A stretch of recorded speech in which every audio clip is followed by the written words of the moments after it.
अज्ञानतिमिरन्दस्य ज्ञानञ्जनशलाकया चक्षुरुन्मीलितं येन तस्मै श्री गुरुवे नमः। भगवान शक्तिमान हैं और हम शक्ति, भगवान मास्टर हैं और हम सर्वेंट, भगवान टीचर हैं और हम स्टूडेंट। हमारे शरीर में आत्मा है, इसके कारण हमारी चेतना है, इसलिए हमको शरीर के सुख दुख का एहसास होता है। आत्मा बहुत ही छोटा साइज़ का है। अगर हम एक बाल के अग्रभाग मतलब टिप को 10,000 पार्ट्स में डिवाइड करेंगे तो उसका एक पार्ट आत्मा का साइज़ होता है। आत्मा का साइज़ इतना छोटा है कि माइक्रोस्कोप से भी देख पाना मुश्किल है। तो इतनी छोटी आत्मा, लेकिन उसका पावर देखिए। जैसे जहर की एक बूंद पूरे शरीर में फैल सकती है, वैसे एक छोटी आत्मा पूरे शरीर में चेतना बन जाती है। जब ये आत्मा शरीर से निकल जाता है तो सारी चेतना खत्म हो जाती है और शरीर डेड या मृत हो जाता है। क्योंकि आत्मा बहुत छोटा है और दिखता नहीं, इसलिए कुछ लोग आत्मा के अस्तित्व को नहीं मानते। जब तक आत्मा शरीर में है तब तक शरीर में एनर्जी रहती है। जैसे ही आत्मा निकल जाता है, शरीर की सारी एनर्जी बंद हो जाती है और बॉडी डेड हो जाती है। हमारी बॉडी भौतिक मटेरियल है, पर हमारी आत्मा आध्यात्मिक स्पिरिचुअल है। श्री कृष्ण अर्जुन को समझा रहे हैं कि ये शरीर तो ख़त्म होना ही है, आज नहीं तो कुछ सालों में। ये केवल समय की बात है, पर आत्मा कभी भी ख़त्म नहीं हो सकता। आत्मा अमर है।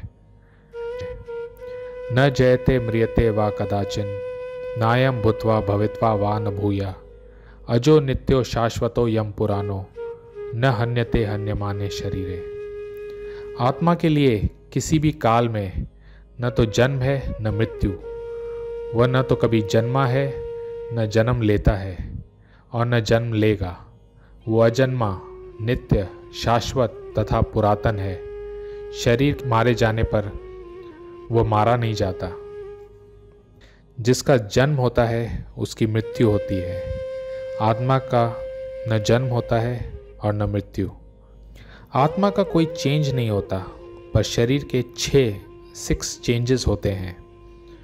वह माता के गर्भ से जन्म लेता है, कुछ समय तक रहता है, बढ़ता है, कुछ परिणाम उत्पन्न करता है, धीरे धीरे क्षीण होता है, अंत में समाप्त हो जाता है।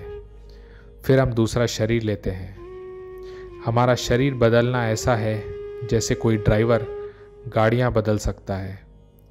जब हम इस शरीर में आते हैं तो हम अपने आप को शरीर समझते हैं और शरीर के सुख दुख को अपना सुख दुख समझते हैं। पर हम शरीर से अलग, शरीर से बहुत ऊपर भगवान का एक अंश है। हमारे हृदय में आत्मा और परमात्मा दोनों रहते हैं। जैसे एक पेड़ पर 2 पंछी। एक पंछी हम अपने कर्म का फल खा रहे हैं और दूसरा पंछी परमात्मा भगवान हमें देख रहा है। भगवान हमारा वेट कर रहे हैं कि कब हम उनकी तरफ मुड़कर देखेंगे। तो जब हम भगवत गीता का ज्ञान लेते हैं तब हम भगवान की तरफ मुड़ते हैं, और जब हम भगवान की तरफ पूरा मुड़ जाएंगे तब हम सब कुछ समझ जाएंगे। हिंसा की भी अपनी उपयोगिता होती है। Violence also has its utility. जब एक कोर्ट का जज किसी को फांसी की सज़ा देता है तो हम उनको जज को हत्यारा नहीं कह सकते। वो न्याय कर रहा है। अगर उस पापी को सज़ा नहीं मिलेगी तो उसका अगला जन्म में उसको भोगना पड़ेगा।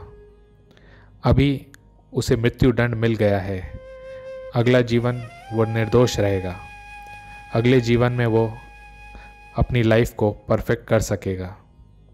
इसी प्रकार जब कृष्ण युद्ध करने का आदेश दे रहे हैं तो ये समझना चाहिए कि ये हिंसा परम न्याय के लिए है।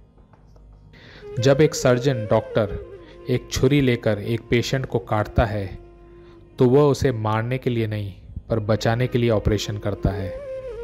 तो भगवान श्री कृष्ण के कहने पर अगर अर्जुन युद्ध करता है तो उसे पाप कैसे लग सकता है। हरे कृष्ण।